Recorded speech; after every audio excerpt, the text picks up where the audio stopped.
Displasia coxofemoral. Eu vou te falar como você vai melhorar a qualidade de vida do seu pet que tem essa doença e como adaptar a sua casa para isso. Coisas que muitas vezes a gente não vê numa consulta com o ortopedista. Como todos sabem, a displasia é um encaixe errado da articulação do quadril. Esse encaixe errado, ao longo do tempo, vai gerando inflamação, artrose, desgaste da cartilagem. Isso gera um quadro de dor crônica ao longo dos anos, quando esse animal não é tratado corretamente. E o que muitas vezes a gente não sabe é que nem sempre esse animal precisa de cirurgia. A displasia coxofemoral ela é muito comum em raças de grande porte, como Golden, Labrador, Pastor Alemão, mas ela pode também atingir animais de pequeno e médio porte. De toda forma, o que eu quero deixar aqui claro para vocês é que é uma doença que gera muita dor inflamatória e muita dor mecânica, por conta desse mau encaixe e daquela articulação ali ficar roçando de forma errada uma na outra, certo? Então, o que é que acontece? Esse paciente vai acabar tendo sinais de dor crônica ao longo da vida. E a dor crônica nada mais é do que aquela dor que dá sinais silenciosos e são muito sutis. Por exemplo, se ele não quiser brincar como antes, se ele evitar o toque algumas vezes, se depois de um passeio, de uma brincadeira, ele ficar num quietinho, tristinho, morgadinho, se ele às vezes até evita brincar, evita socializar com outros pets. Isso são sinais muito sutis que vão passando às vezes desapercebidos, né, pela gente. Mas é importante a gente entender que essa doença gera uma dor crônica e que a dor crônica ela não vai aparecer com sinais iguais à da dor aguda. A dor aguda, o animal vai gritar, ele vai chorar, ele vai ficar um pouco mais desorientado, ele vai não querer comer. Já na dor crônica, isso é muito diferente. O que é que acontece? Ele vai continuar comendo, ele vai continuar vivendo, né? Mas isso significa apenas que ele está tentando se adaptar àquela dor, que ele está sobrevivendo, sofrendo, mas é o que ele pode fazer naquele momento.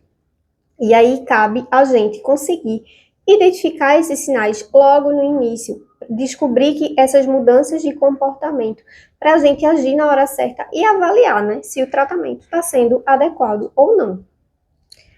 Infelizmente, aquele andar rebolando que a gente acha lindo, principalmente nos Goldens, aquilo é sinal de que ele está tentando se adaptar a alguma forma de andar que não é o normal, para evitar sentir mais dor do que ele já sente. Muitas vezes não adianta, mas é uma forma dele mostrar, né, dele tentar equilibrar ali a situação para doer menos. Infelizmente, o que acontece é que esses animais, eles simplesmente não choram, eles vão desistindo aos poucos. Então, como é que a gente pode adaptar a casa e a rotina desse pet? Minha recomendação: vocês devem colocar um piso antiderrapante. Pode ser aqueles pisos de EVA, sabe? Colocar no chão todo o local onde ele fica dentro de casa. Até porque na rua o chão é mais áspero, eles andam até melhor, vocês vão reparar. Isso vai fazer com que ele levante melhor e mais confortável e com mais segurança. É bom a gente colocar rampas para ele poder subir no carro, colocar rampas para ele poder subir na cama ou no sofá, se ele for um pet que sobe em cama e sofá. Sempre evitar o piso liso. Importante também caminhas bem confortáveis, porque se ele ficar num chão duro, isso vai doer muito mais, ele vai acordar quebrado no outro dia. Igual a gente, sabe? Se a gente dormir fora de casa, acabar dormindo no chão, a gente acorda todo quebrado, né? Com os animais não é muito diferente, principalmente esses que têm esse tipo de alteração, que é a dor crônica. É bom evitar exercícios, evitar escadas muito longas. Ele precisa fazer exercícios, mas tem que ser tudo de forma muito bem regulamentada. O ideal é que esse animal passe por uma fisioterapia antes, né, de começar a voltar a fazer exercícios com o tutor em casa. Então, se você consegue mudar pelo menos essas coisinhas, coloca o potinho mais alto, vai ajudar também ele. Então, se você colocar pelo menos essas coisinhas, isso vai fazer toda a diferença na rotina dele. Ela é muito comum em raças como Golden Retriever, Labrador, Pastor Alemão, mas isso não quer dizer que animais menores não possam ter. E o que é que acontece? Que é mais agravante nessa doença. Ao longo do tempo, ele vai gerando uma dor inflamatória e uma dor mecânica por conta daquela fricção ali, do mau encaixe da cartilagem e da articulação. Então, esse animal acaba, ao longo do tempo, criando uma dor que a gente chama de crônica, ou seja, ela não vai embora, ela permanece ali todos os dias. Mas a gente tem como melhorar a qualidade de vida desses animais, muitas vezes sem nem sequer precisar de cirurgia. E aqui o que eu queria deixar para vocês é que não basta apenas um tratamento conservador, um tratamento com a fisioterapia, muitas vezes com algumas injeções de vez em quando. Além de tudo isso, é importante que a gente faça uma adaptação na casa. Obviamente, cada paciente precisa de um plano individualizado de tratamento, mas tudo isso que eu falei até aqui vai servir para qualquer um desses animais que tenham displasia e vai melhorar a qualidade de vida deles. A displasia coxofemoral não precisa ser uma sentença de sofrimento.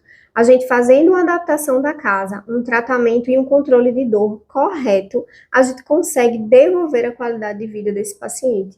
É um animal que não precisa estar no veterinário toda hora, mas é importante que ele faça um acompanhamento contínuo. Não esqueçam que a fisioterapia é de extrema importância e o controle da dor também, mas o manejo da casa vai fazer todo o diferencial. E se você conhece algum tutor que tenha pet com displasia coxofemoral e esse vídeo te ajudou, compartilhe com ele também. E se você quiser mais conteúdos falando sobre doenças que causam dor crônica nos animais, me segue aqui no canal, que eu venho muito mais por aí.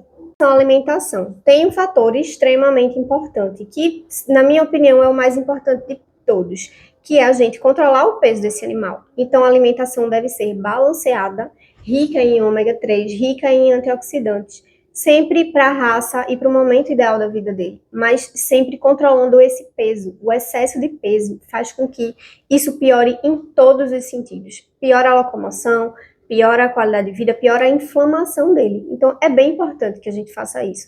Outra dica é suplementação com ômega 3 e colágeno tipo 2. Já está cientificamente comprovado que essas duas medicações, elas ajudam muito no controle da dor crônica de uma displasia ou qualquer coisa que seja articular e óssea. Então, ômega 3 e colágeno tipo 2 é essencial que tenha na suplementação desse paciente. E a fisioterapia, como eu já falei, muito importante também.